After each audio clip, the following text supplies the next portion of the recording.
The enlightening beings who have successfully accomplished the requirements of the first stage and seek the second stage should activate 10 mental dispositions: honesty, gentleness, capability, docility, tranquility, goodness, non-defilement, non-attachment, broad-mindedness, and magnanimity. When these 10 dispositions are operative, one is established in the second stage of enlightening beings, the stage of purity. Enlightening beings in the stage of purity naturally become imbued with 10 virtuous ways of acting. They avoid taking life. They abandon weapons and hostility. They have conscience and sympathy and are compassionate and kind to all living beings, wishing for their welfare. They do not harm living beings, even in their fantasies, much less injure other beings by gross physical harm with the conception of beings as such. The enlightening beings also abandon taking what is not given. They are satisfied with what they have and do not desire others' possessions. Thinking of things that belong to others as belonging to others, they do not give rise to any intention to steal, and do not take even so much as a blade of grass or a leaf that is not given to them, much less take the necessities of life from others. The enlightening beings also abandon sexual misconduct. They are satisfied with their own spouses and do not desire the spouses of others. They do not give rise to desire for others' spouses, much less have sexual intercourse with them. The enlightening beings also abandon false speech, speaking truthfully according to what is so, in a manner appropriate to the time, and acting accordingly. Even in dreams they do not speak falsehood, with the intention to deceive by concealing what they see, believe, wish, intend, or desire. They do not tell lies even in dreams, much less consciously. The enlightening beings also abandon malicious talk, and are not divisive or annoying to sentient beings. They do not gossip or tell tales here and there to cause division. They do not break up those who are together or increase the division of those already split. They do not enjoy disunion, do not delight in separation, and do not speak words that cause division, whether they are true or not. The enlightening beings also abandon coarse speech and give up speech that is out of place, crude, dirty, harsh to others, openly or covertly annoying to others, vulgar, worldly or impure, unpleasant to hear, provocative, irritating, outrageous, displeasing, disagreeable, unpleasant, or destructive to self or others.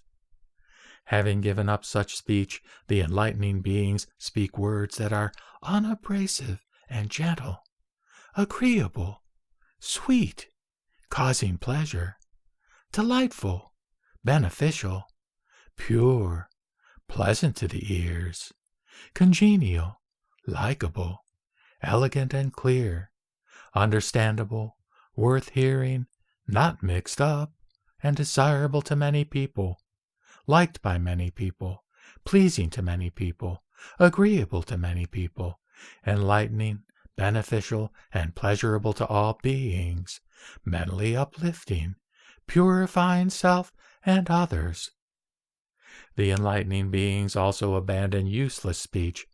They speak prudently, in accord with time, truthfully, meaningfully, rightly, logically, instructively. They speak words with content, carefully considering and guarding their speech, in accord with the occasion, in well-regulated order, reflecting even before telling a joke, and never, of course, chattering at random. The enlightening beings also become free from covetousness, not even conceiving any craving for others' wealth, pleasures, enjoyments, goods, and possessions, much less desiring to possess what belongs to others. They do not seek or hope for or desire gain. The enlightening beings also become free from malevolence and anger. They are kind to all beings, desirous of their welfare, sympathetic, solicitous, loving, protective of all, attentive to what is good for them.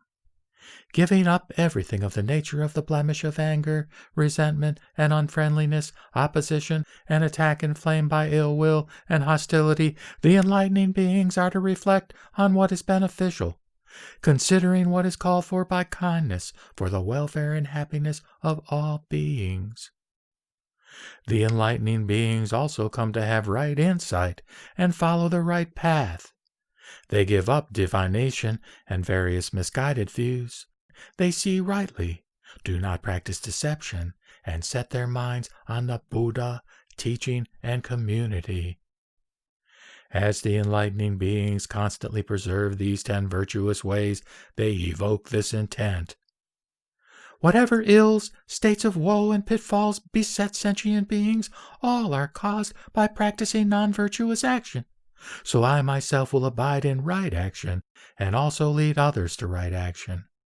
Why?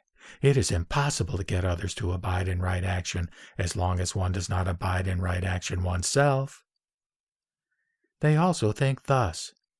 The realms of hells, animality, and ghosthood are established by the practice of bad ways of action, and the states, from humanity up to the highest realm of existence, are established by the practice of good ways of action.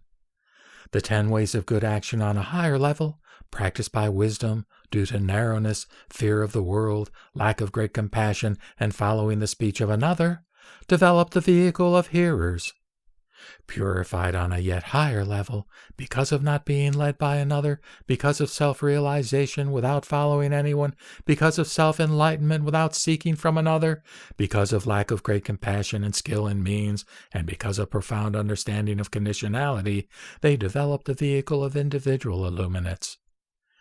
Purified on even a higher level by immeasurable broad-mindedness, sympathy and compassion, absorption of skill and means, undertaking of great vows, not abandoning sentient beings, and focus on the vast knowledge of Buddhahood, they make for the breadth of practice to purify the stages of enlightening beings and the ways of transcendence. Purified on yet a higher level, they are conducive to the perfection of powers and the full realization of all qualities of Buddhahood.